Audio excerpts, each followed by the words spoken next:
신약 성경 327페이지에 있는 골로새서 3장 15절부터 17절 말씀을 교독하겠습니다. 15절 먼저 읽어드리죠. 그리스도의 평강이 너희 마음을 주장하게 하라. 너희는 평강을 위하여 한 몸으로 부르심을 받았나니 너희는 또한 감사하는 자가 되라.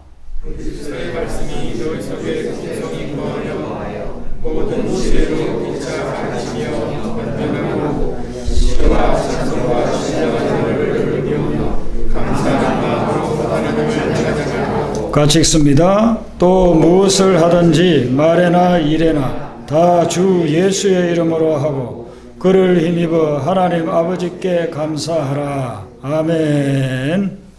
사도 바울이 골로새에 보낸 편지입니다.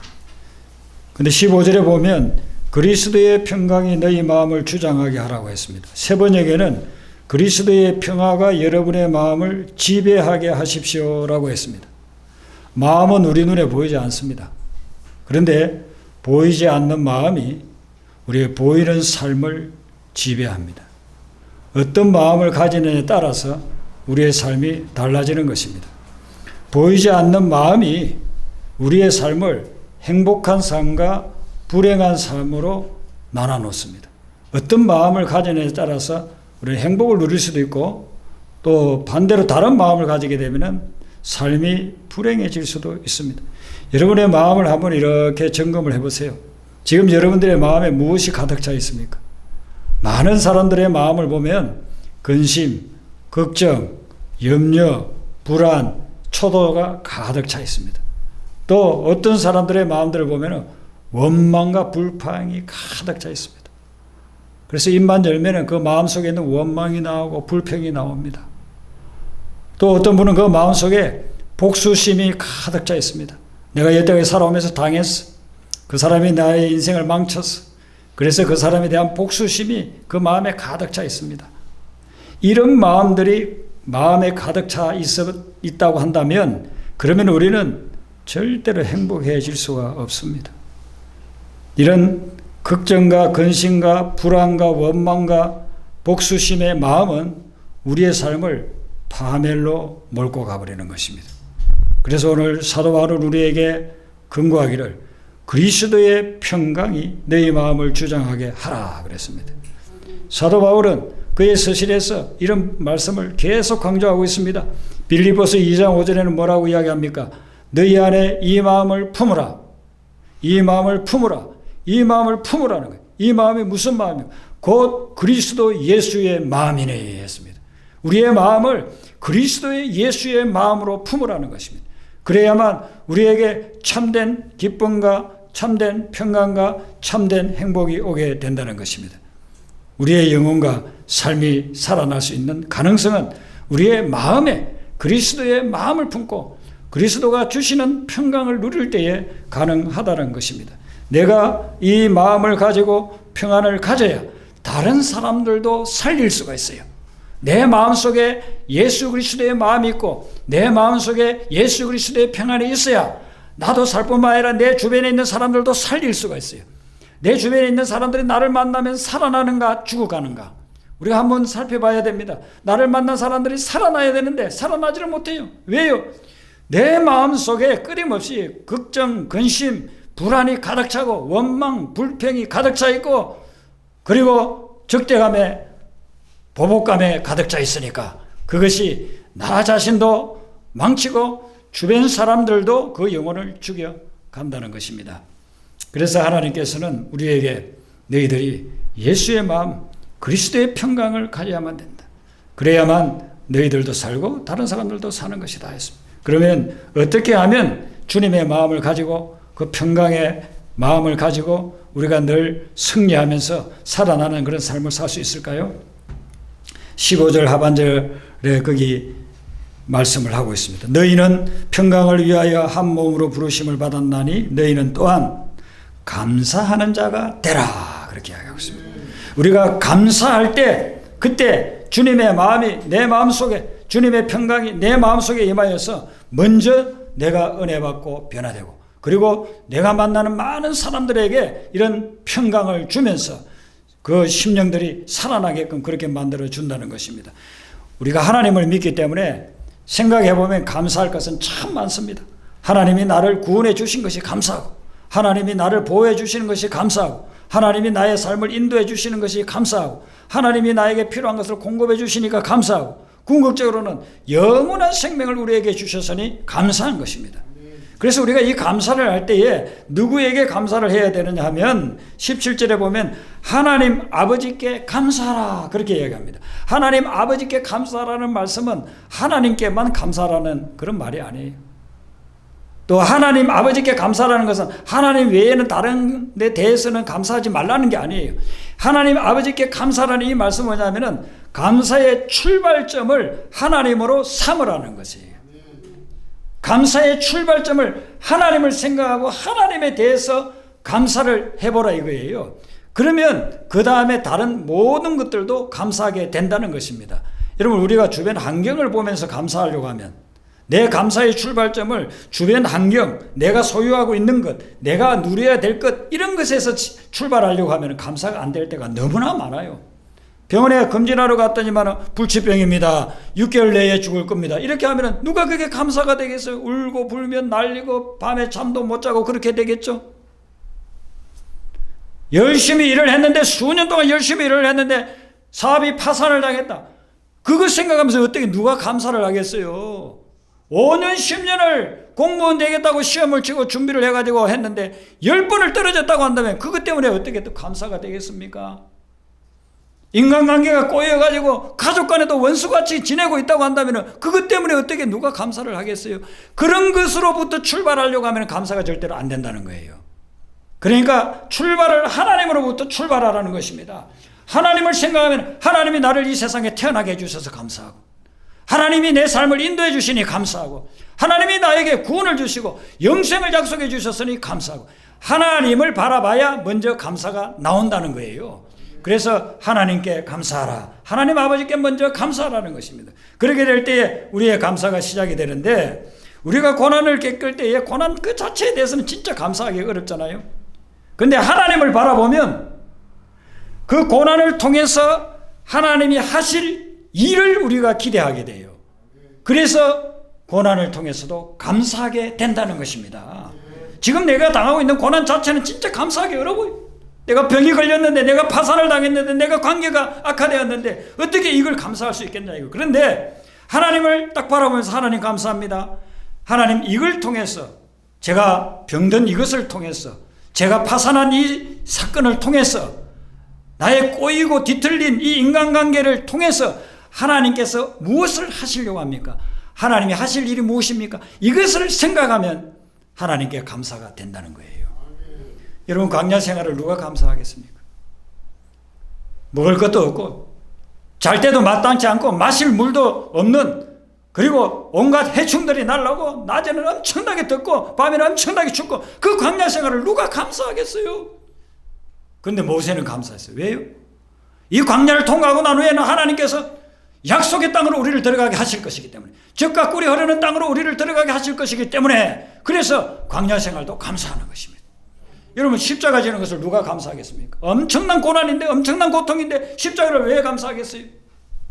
그런데 그 십자가 이후에 부활의 영광이 있기 때문에 십자가 지면서도 감사하는 거예요. 그럼 우리 여러분들이 당하고 있는 고난이나 역경, 그것 때문에 함몰되지 마시고 그걸 사용하실 하나님을 바라보면서 감사하게 되시기를 바랍니다. 사도 바울은 그가 하나님을 만나기 전에는 늘 불평과 원망과 아주 사악한 그런 삶들만이 그를 지배하고 있었어요. 예수 믿는 사람이라고 하면은 100km, 500km, 1000km를 달려가서라도 붙잡아가지고 감옥에 집어였고, 심지어 스데반을 죽이기까지 한 그런 사람이에요. 그런 온갖 쓰디쓴 것들이 그의 삶 속에서 나왔어요.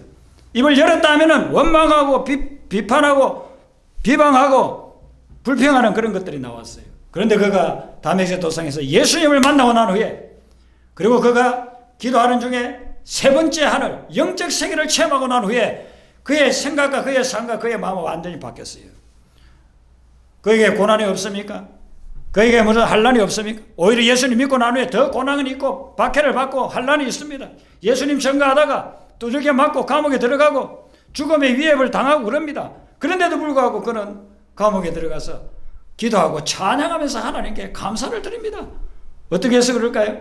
그는 이 세상에서 이런 고난과 역경에 이런 과정을 거치고 난 후에는 영원한 세계로 들어 영원한 삶을 얻게 된다는 것, 그리고 나를 통해서 한 영혼이라도 구원받아서 영생을 얻는다고 한다면 하나님께 얼마나 큰 영광이 되는가, 그걸 생각하니까 지금 매를 맞아도 감사하고 감옥에 들어가도 감사하고 목숨의 위협을 받아도 감사했던 거예요. 그래서 우리 그리스도인의 감사의 그 출발은 지금 현재 내가 당하고 있는 고난 자체가 아니에요. 그 고난을 바꾸실, 고난을 사용하실, 고난을 통해서 위대한 일을 이루실 그 주님 때문에 우리는 주님께 감사하는 거예요. 그런 감사가 일어나게 될 때 우리의 삶에 놀라운 변화도 그 감사를 통해서 나타나게 된다는 것입니다. 포크레인이 와가지고 멀쩡하게 서 있는 집을 부수고 있다고 한다면 다 놀라 잘 빠질 겁니다.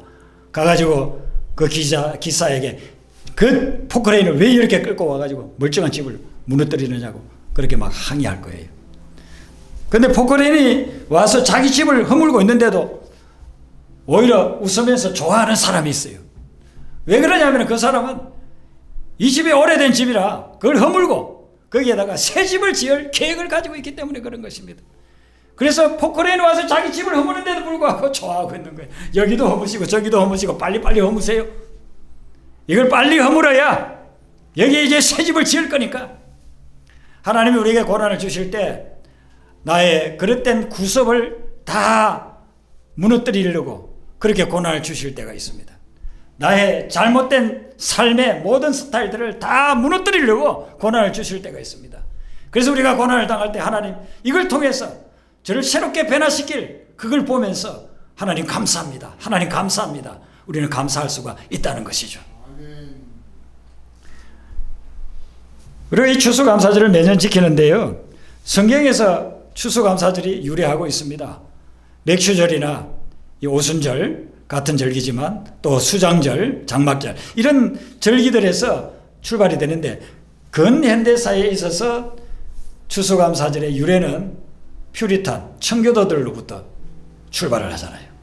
영국에서 신앙생활 복음적으로 말씀에 근거해서 이렇게 하고 싶은데 핍박을 하니까, 박해를 하니까 견딜 수 없어서 102명의 사람들이 메이플라워를 타고서 지금으로부터 정확하게 400년 전에 1620년 9월 16일 날 대서양을 건너지 않습니까? 그때 메이플라워는 그 크기가 한 180톤 되는 배였습니다. 180톤이니까 적은 배가 아니에요. 그러니까 좀 상당히 좀 큰 배라고 볼 수 있어요. 그런데 그 배를 가지고 대서양을 건너기에는 너무 작은 배예요. 대서양을 건너려고 하면 수천 톤은 돼야 되는데 180톤 되는 그 배에 102명이 타고서 풍파를 당하면서 막 배멀미하면서 그렇게 건너갔습니다. 그래서 11월 9일 날 도착을 했습니다. 겨울이 이제 시작되잖아요. 자기들 한 번도 살아보지 못한 모든 환경이 다른 그런 곳에 와서 거기서 겨울에 살려고 하니까 얼마나 힘듭니까? 겨울을 지내고 나서 봄이 되고 나니까 44명이 병들어서 죽었어요. 그 다음에 주변에 마음씨 좋은 인디언들을 만나가지고 그들이 알려주는데도 농사를 지었습니다. 호박 농사도 짓고 옥수수 농사도 짓고 이런 거 저런 거 짓고 그렇게 해서 가을이 되니까 아주 풍성해졌습니다.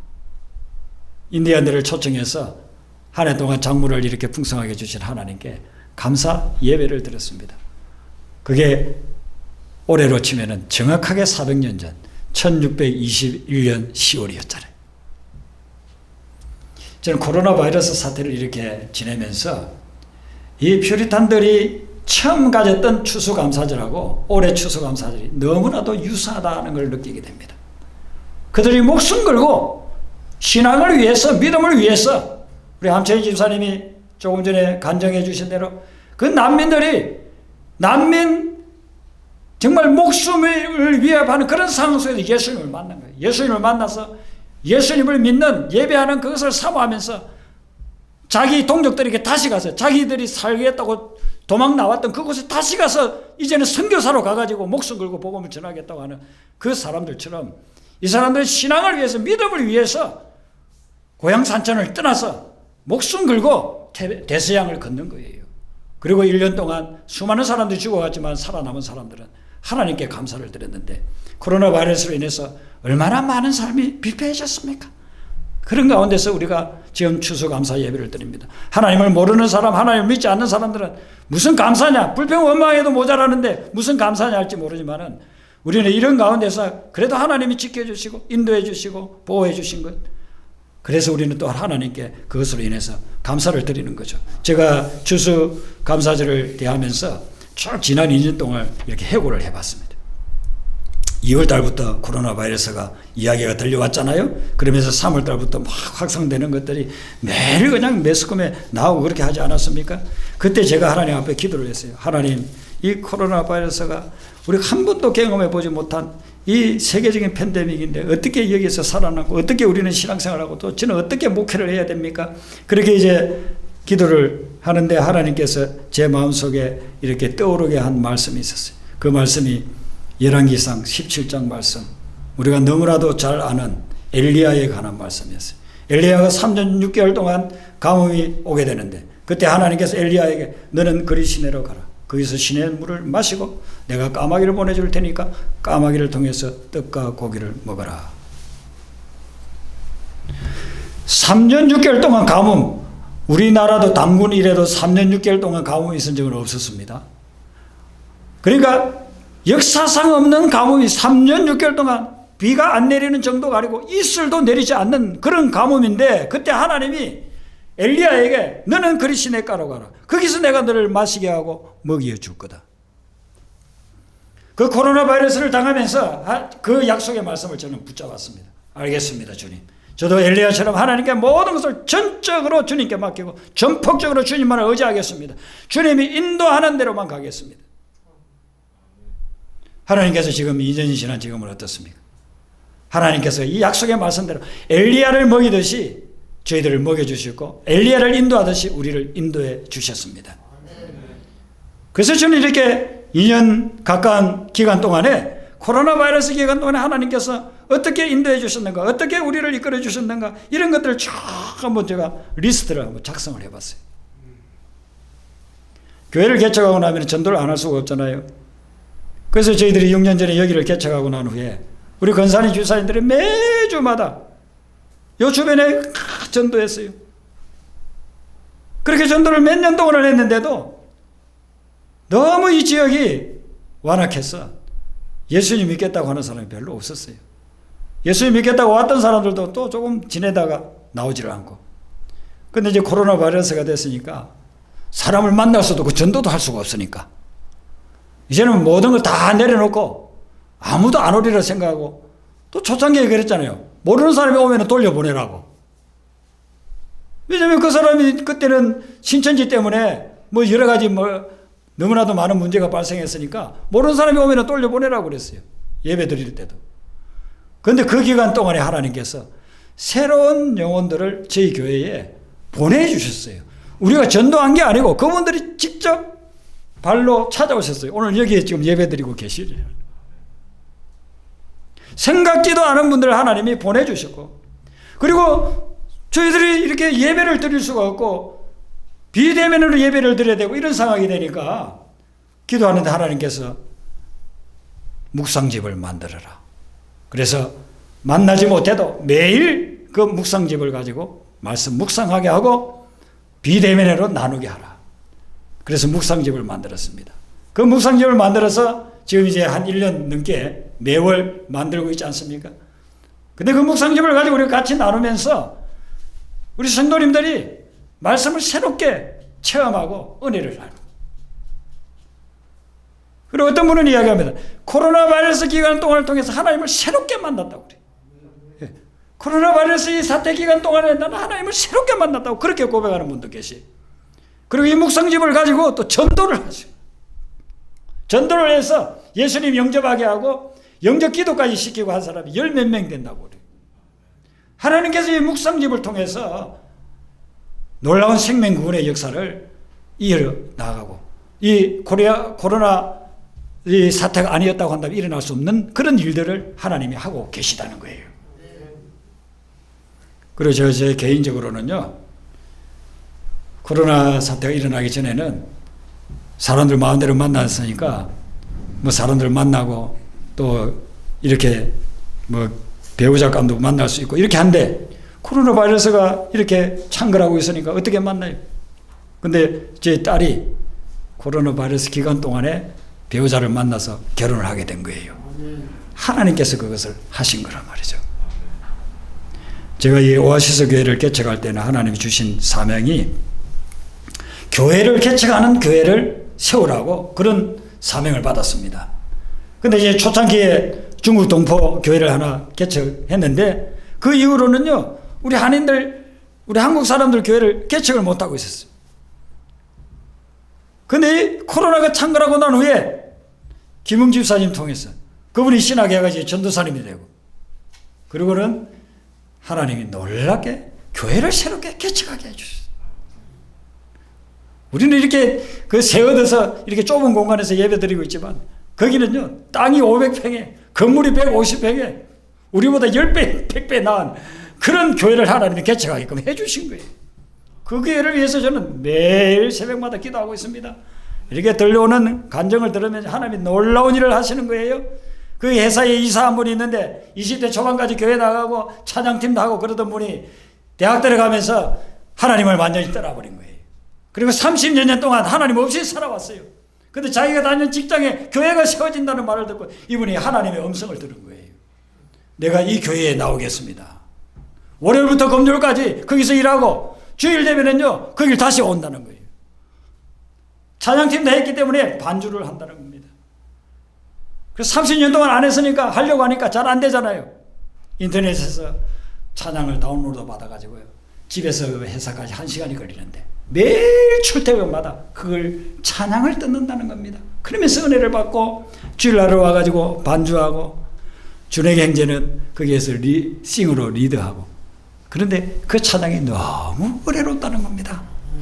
그러면서 하나님께서 그 교회를 세워나가시는데, 우리 교회에 나올 때는 저 준의 경제 친구는 주일날 자주 나오지를 못했어요. 여러 가지 사정으로 인해서.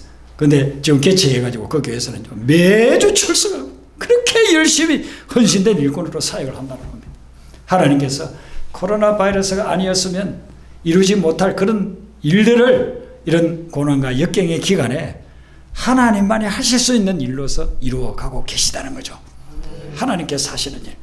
그러므로 우리는 고난과 역경을 당할 때 그 고난과 역경 자체를 보면서 원망하고 불평할 것이 아니라 하나님이 그것을 어떻게 사용하실까, 그걸 통해서 어떻게 새로운 일을 이루실까, 그것을 기대하면서 감사하게 되시기를 바랍니다. 여러분, 하나님께서 우리에게 고난을 주시는 이유는 뭐냐 하면요, 가짜는 떨어져 나가게 하고 진짜만 남게 하려고 그러시는 것입니다. 우리의 믿음을 보세요. 우리의 믿음 생활을 보면 가짜가 너무 많아요. 하나님이 흔들면 가짜는 다 떨어져 나가요. 떨어져 나가지 않을 수가 없어요. 진짜만 남는다는 것입니다. 이게 진짜 금인지 아닌지는 불 속에 집어넣으면 압니다. 불 속에 집어넣으면 진짜 금은요, 더 순금이 되지만 찌꺼기들은 다 빠져나가게 되는 것이. 우리 신앙도 마찬가지입니다. 우리가 하나님을 믿고 믿음의 생활을 하지만 편안하고 내가 원하는 대로 잘 되고 뭐든지 여유가 있고 하면은요, 점점점 신앙이 나태해져 버리는 거예요. 제가 함채연 집사님 간증을 오늘 처음 지금 우리가 같이 들었는데 정말 도전이 됩니다. 예. 제가 거기 단기 선교를 갔다 온 것 같은 그런 도전이 돼요. 우리가 많은 것들이 있고 여유가 있을 때는요, 그럴 때는 하나님 찾지도 않아요. 코로나 바이러스 왔다고 핑계 대면서 그냥 이제는 그 비대면 예배 이게 편하니까 앉아서 그냥 집에서 그냥 설교만 들으려고 하고, 그리고 운전하고 다니면서 주일도 지키지도 않고 하나님께 예배하지도 않고 그렇게 신앙생활 하지 않습니까? 제가 미국에서 7년 동안 유학생활을 하면서 우리 지금 구기른 집사님하고 한 3년 정도 청년부를 만들었거든요. 그 교회가 한인들은 한 300여 명 장년들이 나오는데 가니까 부교육자로 제가 갔는데 청년부가 없어요. 그래서 구기른 집사님하고 제가 우리 청년부를 한번 만들어 봅시다 그랬습니다.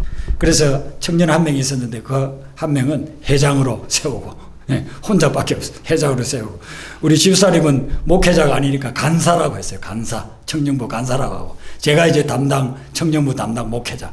그렇게 해서 셋이서 모여가지고 기도하면서 했는데 미국에 와가지고 외롭잖아요. 학생들, 청년들이. 한국에서야 친구도 많고 뭐 갈 데도 많지만은 그 당시만 해도 미국 와보면 뭐 말도 안 통하지. 어디 갈 데도 없지. 한국 음식 먹고 싶어도 밥 먹고 싶고 김치 먹고 싶어도 없지. 그러니까 교회 한국 사람 보려고 김치 먹으려고 오는 거예요. 그런 청년들 우리가 전도하기 시작했는데 1년도 안 돼서 한 30명이 모인 거예요. 여기로 치면 한 300명 모인 거라 볼 수 있는 거예요.